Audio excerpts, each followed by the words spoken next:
शीतल असून ज्यांनी आपल्या प्रज्ञेच्या प्रदीप्त प्रकाशाने अखिल विश्वातील घोरसा अज्ञानाचा तिमिर अंधकार आपल्या प्रज्ञेच्या प्रदीप्त प्रकाशाने उलारत नेला आणि ही प्रज्ञेची ज्योत तेवत ठेवली असे विश्वदीप सनरामरंग लोक गरुं वंदे सर्व लोक गुरु शास्ता तथागत भगवान बुद्ध सुगतं गती विमुक्तं सुगतीला प्राप्त जीवनमुक्त संपूर्ण ज्ञानी अर्हतानी जागृत असलेल्या तथागतांच्या पवित्र अनुसरणात त्यांनी उपदेशलेला सद्धम्म म्हणजे सुत्त पिटक, विनय पिटक आणि अभिधम्म पिटक या 84,000 बौद्ध वाङ्मयीन त्रिपिटक ज्ञानसंपदेला अनुरूप आचरण करणारा श्रावक संघ श्रोतापन्न सक्रदागामी अनागामी अर्हत मार्गफल प्राप्त श्रेष्ठ श्रावक संघ आगत अनागत पच्चुपन्न काळातील बुद्ध धम्म आणि संघाच्या तिन्ही रत्नांच्या अनुसरणामध्ये कायवाचे म्हणे त्रिवार पंचांग प्रणाम.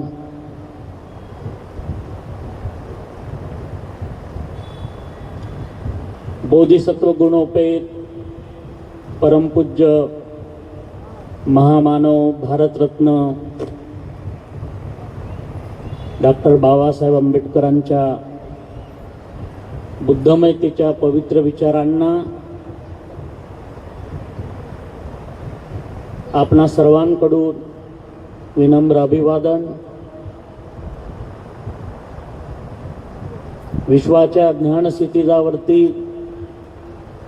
उदित झालेला क्रांतिसूर्य चंद्राप्रमाणे शीतल आणि शांत असून लोकजीवनामध्ये आनंद आणि आल्हाद निर्माण करणारे सूर्याप्रमाणे तेजस्वी बहुजनांच्या न्याय हक्कासाठी समता स्वातंत्र्य बंधुत्व आणि समान मानवी हक्काची सिंहगर्जना करणारे महामानव अर्थनीती शास्त्रनीती समाजनीती आणि धम्मनीतीचे प्रकांड पंडित इतिहास संस्कृती कायदेविधी तज्ज्ञ कायदे मंत्री कायदे पंडित भारताचे प्रथम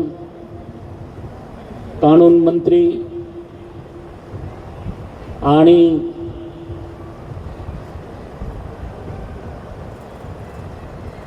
भारताचे महान अर्थतज्ञ मानववंश अभ्यासक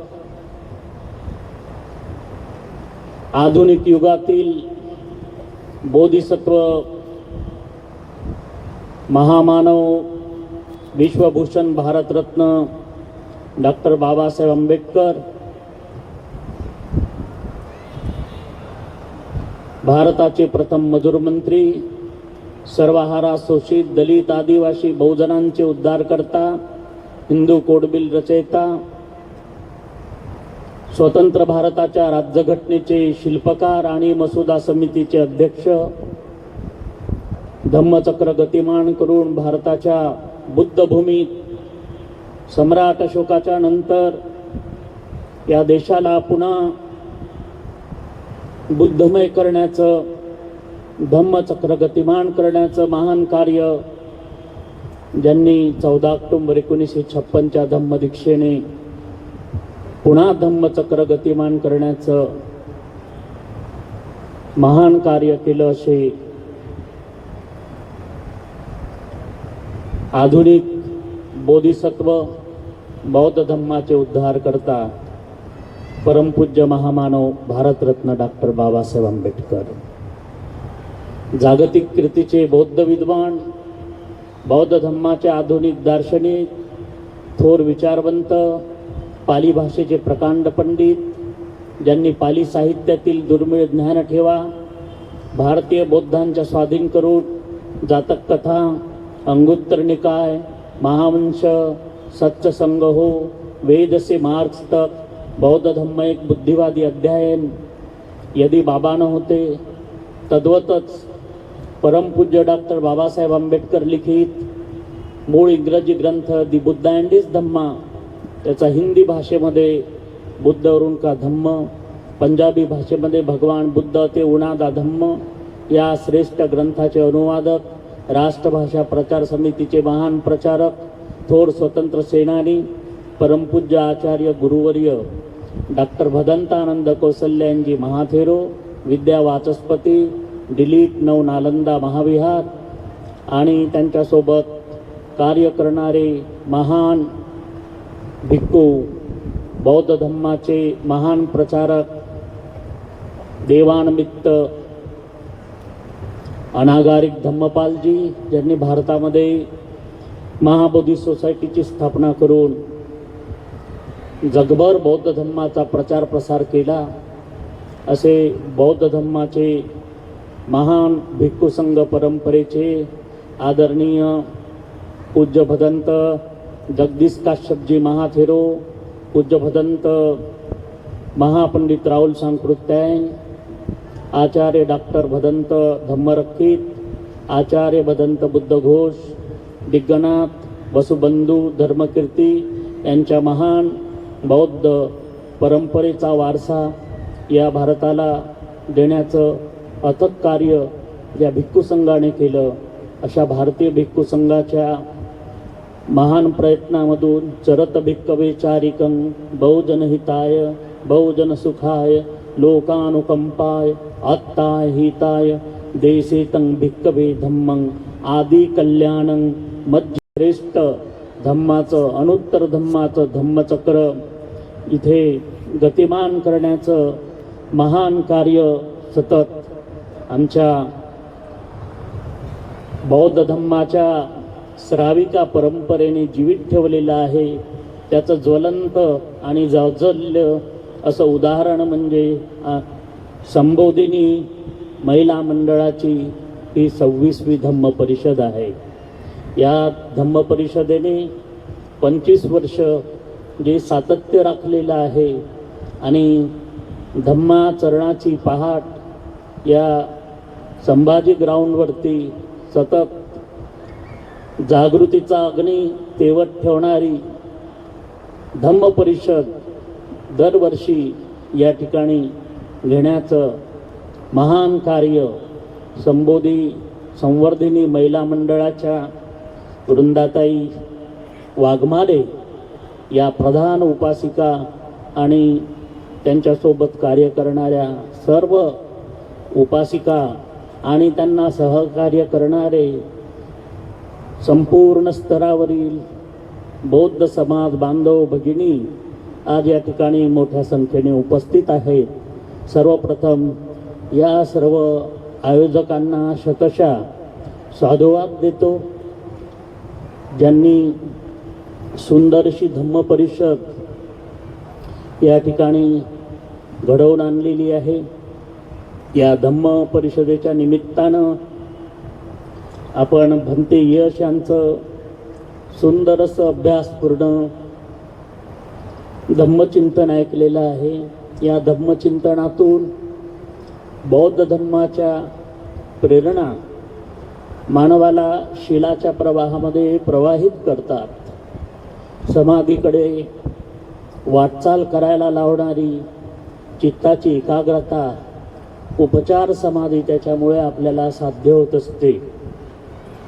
जीवनामध्ये चांगल्या उपलब्धता प्राप्त करणे आणि जीवन सुशुषा राखणे, मानसिक स्तरावरील आपल्या मनाचा विकास साध्य करणं आणि मनाच्या प्रगतीची सर्वच प्रकारची स्थित्यांतरं ध्यानाच्या आनापान सतीच्या क्षेत्रामधून विपश्यनेच्या क्षेत्राकडे वाटचाल करीत करीत शील समाधी प्रज्ञेचा विकास अंतर्मनामध्ये करणं ही बौद्ध जीवन पद्धती आहे. बाबासाहेबांनी या पद्धतीचा जन्मभर आविष्कार केलेला आहे. स्वतः आपल्या दैनंदिन जीवनामध्ये बाबासाहेब रोज बुद्धाची वंदना करीत असत. रोज सायंकाळी ते आपल्या शिष्याला निजी सचिव नानकचंद रत्तू यांना सांगायचे, नानक, माझी ती ध्वनिफितिका लाव. आणि ते त्यावेळेचं रेकॉर्ड प्लेयर नानकचंद त्याची बटन दाबायचे. सायंकाळच्या वेळेला बाबासाहेब सुंदर अशा मधुर आवाजामध्ये बुद्धाची वंदना म्हणत असत. हा नित्यक्रम दिल्लीच्या वास्तव्यामध्ये 26 अलीपूर रोड या ठिकाणी रोज बाबासाहेब बुद्धाची वंदना करीत असत. धीर गंभीर स्वरामध्ये बाबासाहेबांचे स्वर जुळत असत. वन्न गंध गुणोपेतं एतं कुसुम संतती पूजयामी मुनिंदस्य श्रीपाद सरोरुहे. सुंदर अशा आवाजामध्ये बाबासाहेबांनी ही वंदना गुणरत्न यांच्या आवाजामध्ये श्रीलंकेमधून त्याची ध्वनिफितिका 1952 सालामध्ये ज्यावेळी बाबासाहेब सर्वप्रथम जागतिक बौद्ध परिषदेला श्रीलंकेत गेलेत, त्यावेळी त्यांनी तिथून वंदनेचं संकलन केलं. आणि ही वंदना रोज बाबासाहेब गात असत. 40 मिनिटं बाबासाहेब आनापानसती करीत रोज, आणि अर्धा तास बाबासाहेब योगाचा अभ्यास करीत असत. हे दैनंदिन जीवनातील सर्व सुंदर असे संस्कार त्यांच्या जवळ होते. आणि त्यामुळे या पॉझिटिव्ह एनर्जीमुळे बाबासाहेबांना खूप ऊर्जा मिळायच्या. खूप भरपूर लिखाण त्यांनी केलं. परंतु शेवटच्या क्षणाला ज्यावेळी त्यांच्या शरीरामध्ये व्याधी जरा मरणाने प्रवास केला, त्यावेळी बाबासाहेबांची मान झिजून गेली. सुमारे 26,000 ग्रंथांचं वाचन करून बाबासाहेबांच्या मानेचे मणके पण झिजून गेलेत. डोळ्यामध्ये अगदी क्षीण आला. वाचताना त्यांना त्रास होऊ लागला.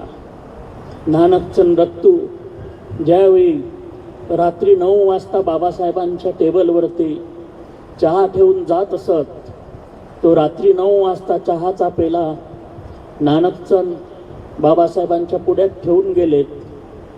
त्या दिवशी बाबासाहेब चहा घ्यायला विसरलेत. 6 वाजता सकाळी नानकचंद आपल्या सायकलला पायडल मारीत 26 अलीपूर रोड दिल्लीच्या बंगल्यावरती हजर झालेत. सकाळचा शिळा चहा त्यांनी उचलला बाबासाहेबांच्या पुढ्यातनं आणि ताजा चहा बाबासाहेबांना दिला.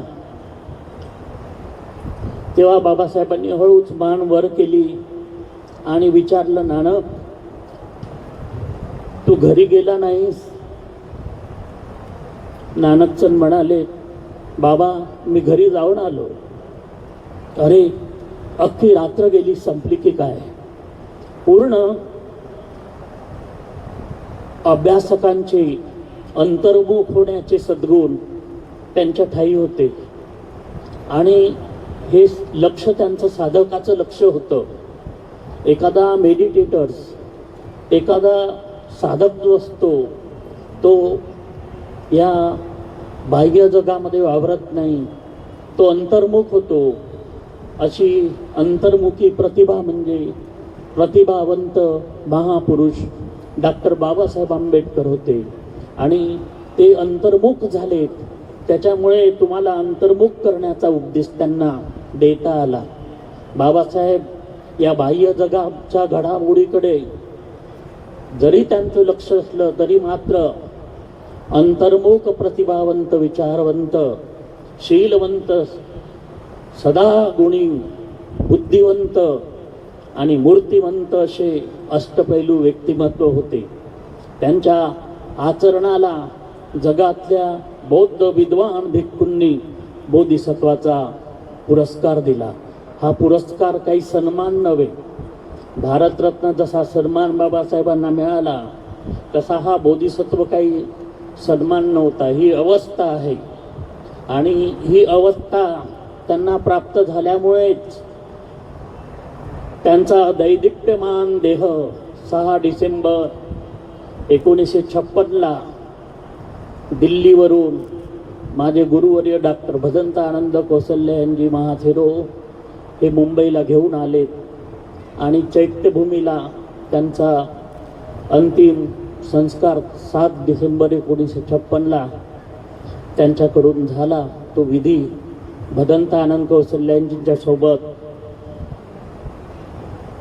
डॉक्टर भदंत जगदीश काश्यपजी महाथेरो आणि एक भंते संघरत्न असे 3 भंतेजी हजर होते. आणि बाबासाहेबांचा दैदिप्यमान देह त्यांनी बघितला तेव्हा तथागतांच्या अंतिम महापरिनिब्बाण सुत्ताच्या शेवटच्या टप्प्यामध्ये जे आनंद भंतेजी भगवान बुद्धांच्या सानिध्यात आले, तसेच आनंद कौसल्यायन हे डॉक्टर बाबासाहेब आंबेडकरांच्या त्या पार्थिव शरीराजवळ बसून होते. आणि तो क्षण सांगताना भदंत आनंद कौसल्यायन आम्हाला मुंबईमध्ये चैत्यभूमीला घेऊन गेले. त्यांचे डोळे पाणावताना भावविभोर होताना मी बघितलं. तीही मुंबई नगरी आज बौद्ध धम्माचं वैभव या धम्म परिषदेच्या माध्यमातून बघत आहे. प्रिय बौद्ध जन हो, बौद्ध धम्माच्या महान परंपरेचा वारसा या मुंबापुरीला लाभल्यामुळेच परमपूज्य महामानव डॉक्टर बाबासाहेब आंबेडकरांची ही कर्मभूमी, इथे बाबासाहेब दुसरं धर्मांतर यशस्वीपणे करणार होते. त्यासाठीच त्यांनी मुंबई नागपूरनंतर याची निवड केलेली होती, परंतु ते कार्य त्यांना करता आलं नाही. पण या आजच्या धम्म परिषदेने त्यांच्या स्वप्नस्फूर्तीसाठी संबोधिनी महिला मंडळ ही 25 वर्षापासनं सतत धम्म परिषद घेऊन या भूमीला बाबासाहेबांच्या मुंबई नगरीला या बुद्धभूमी करण्यासाठी सतत कार्यरत आहे. म्हणून या धम्म परिषदेला खूप अगदी मनापासून या संबोधिनी हित संवर्धनी महिला मंडळाच्या संपूर्ण श्राविकांना बौद्ध धम्माचं कार्य करण्याचं हे कुशल कर्म म्हणता येईल की ज्या कुशल कर्मामुळे आज आपल्याला बौद्ध धम्माचे सद्विचार आणि वर्तन या भूमीमध्ये सतत करण्याचं कुशल कर्म लाभत आहे. आणि त्यानिमित्ताने ही धम्म परिषद सदैव अशाच प्रकारे सुरू राहावी आणि दरवर्षी धम्म परिषदेच्या माध्यमातून बौद्ध धम्माचं चिंतन जनजागृतपणा मनामनामध्ये अशाच प्रकारचा तेवत राहील, अशा प्रकारचा मी आशावाद व्यक्त करतो. आणि आजच्या प्रसंगी मला जी बोलण्याची संधी उपलब्ध करून दिली माझे आदरणीय धम्मबंधू भदंत बोधानंद शिष्यासारखेच आहेत आमचे आणि धम्ममित्र पण आहेत. आणि त्यांचं कार्य कन्नमवार नगरमध्ये दैदिप्यमान आहे. कारण टागोर नगरमध्ये त्यांनी आता सिद्धार्थ गार्डन बुद्धविहाराची स्थापना केली आणि तत्पूर्वी ही भूमी नांगरण्याचं वखरण्याचं कार्य फर्टिलायझर देऊन या भूमीमध्ये धम्म पेरण्याचं कार्य त्यांच्या सामनेर शिबिराने केलेलं आहे. ते अशा प्रकारचं सामनेर शिबिर रत्नबोधी विहारामध्ये त्यांनी माझ्या मार्गदर्शनामध्ये पण याआधी घेतलेलं आहे. तिथे मी 56 सामनेरांना माझ्या हस्ते 2 वर्षाआधी दीक्षा पण दिली होती. आणि असंच कार्य त्यांचं सतत सामनेर शिबिर, बौद्ध धम्माचा प्रचार प्रसाराचं, कारण आपल्या लहान मुलांसाठी आपण विचारच करीत नाही. एखाद्या उच्चकुलीन घराण्यामध्ये जेव्हा मुलं बाळं जन्माला येतात त्यांना तो बाळकडू लहानपणापासून दिला जातो संस्काराचा. तो जेव्हा झोपेतून उठतो तर लहानपणी त्याला शिकवल्या जातं, कराग्रे वसते लक्ष्मी करमध्ये सरस्वती करमूले तु गोविंदम प्रभाते करदर्शनम. आई वडील शिकवतात की बाबा हा श्लोक आहे आणि तो तुला म्हणावं लागेल. परंतु बौद्ध धम्मीय या नात्याने आपण आपल्या मुलाबाळांना काय संस्कार द्यायचे हे अजूनही आम्ही ठरवलेलं नाही. मग आमच्या बौद्धांच्या घरामध्ये जी मुलं बाळं जन्माला येतात त्यांना धम्मपद कोण शिकवेल? आम्हालाच शिकवावं लागेल. आणि म्हणून लहान मुलं जेव्हा आपल्या विहारामध्ये येतील, भंतेजी बनतील, तेव्हा त्यांच्या बालमनावरती बौद्ध धम्माचा संस्कार होईल. मग आमच्याकडे अशी मुलं येतात तेव्हा आम्ही त्यांना धम्मपद शिकवतो. मनोपुब्बंगम्मा धम्मा मनोसेट्टा मनोमया मनसाचे पदुठ्ठेनं भासती वा करोति वा ततो नं दुःखमन्वेन्ति चक्कं वहतो पदं. मनाची असे सर्व कार्यात थोडी, मनामध्ये जेव्हा आपलं मन जे आहे ते सर्व मन सर्व समस्येचं माहेरघर आहे. मन हे प्रधान आहे, मन हे प्रमुख आहे. मनोपुब्बगम्मा मन पुरोगामी आहे. मनोसेठ्ठा म्हणजे मन हे श्रेष्ठ आहे. मनोमया म्हणजे मन सर्वत्र मनोमय आहे. त्या कारणानेच आपण या डोळ्यांनी रूप बघतो, कानाने शब्द ऐकतो, गंध आणि रस याची अनुभूती आपल्याला इंद्रियाद्वारे होते. त्याप्रमाणे मन इंद्रियाचा राजा, मन इंद्रियाचा राजा आहे. मन हे प्रमुख आहे. मनसाचे पदुठ्ठेनं, जर दृष्ट मनाने तुम्ही वागलात, बोललात, भासती म्हणजे बोललात, करोती एखादं कर्म केलं, ॲक्शन विथ रिॲक्शन, त्यावेळी तुम्हाला त्याचे दुष्परिणाम जाणवतात. आणि हे दुष्परिणाम एवढे वाईट असतात की माणसाच्या मागे त्यावेळी दुःख धावत असतं. ज्याप्रमाणे बैलाचा पाठलाग करतात चाकं, बैलबंडीची चाकं, त्या बैलगाडीची चाकं गरागरा त्या बैलाच्या मागे फिरतात. त्याप्रमाणे दृष्ट चित्ताने वागणारा बोलणारा माणूस पण या जीवनामध्ये दुःखी होतो आणि दुःख त्याचा पाठलाग करीत असते. म्हणून मन करारे प्रसन्न सर्व सिद्धीचे कारण, हे जे संताचं वचन आहे, मनसाचे प्रसन्नेनं, भगवान बुद्धाने सांगितलं मन प्रसन्न करा. प्रसन्न चित्ताने केलेलं कार्य हे चांगलं होतं.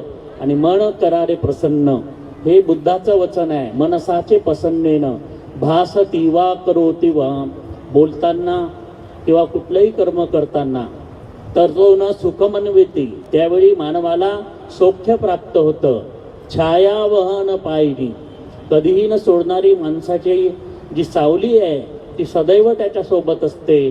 त्याप्रमाणे कुशल कर्म, चांगलं कर्म करणारा माणूस जीवनामध्ये सुखी होतो. हे धम्मपद देखील आपल्या मुलांना आपण शिकवायला पाहिजे. आणि आईच्या गर्भामध्ये बाळ असतानाच त्याला हा गर्भमंगल संस्कार हा बौद्ध धम्मांचा पहिला मनोवैज्ञानिक दृष्टिकोनातला पहिला संस्कार आहे. त्यामुळे बौद्धांनी काय करायचं तर बौद्ध धम्मामध्ये असलेला जो संस्कार आहे गर्भमंगल संस्कार, म्हणजे आईच्या गर्भामध्ये असताना बौद्ध धम्माचा संस्कार त्याला मिळाला पाहिजे. म्हणून त्यावेळी त्याला गर्भमंगल संस्कार अंगुलीमाल सुत्ताचा पाठ ऐकवल्या जातं. ते बौद्ध वाङ्मयामध्ये बौद्ध धम्माच्या परंपरेमध्ये आहे. आता त्याला वेगळं विकृत रूप आलेलं आहे. त्याला म्हणतात डोहाळ्याचा संस्कार. त्या डोहाळ्याचा संस्कार असला की मग त्याला हिरवे सर्व सोहळा करणार, हिरव्या बांगड्या देणार, हिरवी साडी देणार आणि त्या बाईला झोके देणार, तिचा सोहळा करणार. त्यापेक्षा बौद्ध धम्मीय लोकांनी भंतेजींना बोलवून अंगुलीमाल सुत्ताचा पाठ करण्याची परंपरा बौद्ध जगतामध्ये आहे. श्रीलंका, थायलंड ही सर्व मंडळी अंगुलीमाल सुत्ताचा पाठ आपल्या प्रेग्नेंट स्त्रियांना ऐकवतात. शिवाय विपश्यनेच्या शिबिरामध्ये 6वा 7वा महिना लागला की प्रेग्नेंट स्त्रिया विपश्यनेला पण जात असतात आणि त्यांच्या गर्भावरती बौद्ध धम्माचा चांगला संस्कार होतो आणि त्यांचं मनोविज्ञान हे बौद्ध धम्मीय मानसशास्त्राप्रमाणे घडत असतं. बौद्ध धम्मामध्ये मानसशास्त्र आहे. बुद्ध धम्म मानसशास्त्रीय दृष्टिकोनातून शिकण्याकरिता बौद्ध धम्माच्या उपासिकांनी बौद्ध धम्माचं आचरण करून शील समाधी प्रज्ञेचं आचरण करून आनापान सती गर्भातच आपल्या बाळाला जर दिली तर त्यांची सुंदर बालके मुलं यांच्यावरती बौद्ध धम्माचा संस्कार होईल. आणि म्हणून बऱ्याच आमच्या भगिनी आता विपश्यनेला येताना विचार करतात आणि विपश्यनेच्या वेळी आम्हाला त्या भेटतात इगतपुरीला वगैरे धम्मगिरीला. अशा प्रकारे त्यांच्या बौद्ध आचरणामध्ये फरक पडत आहे.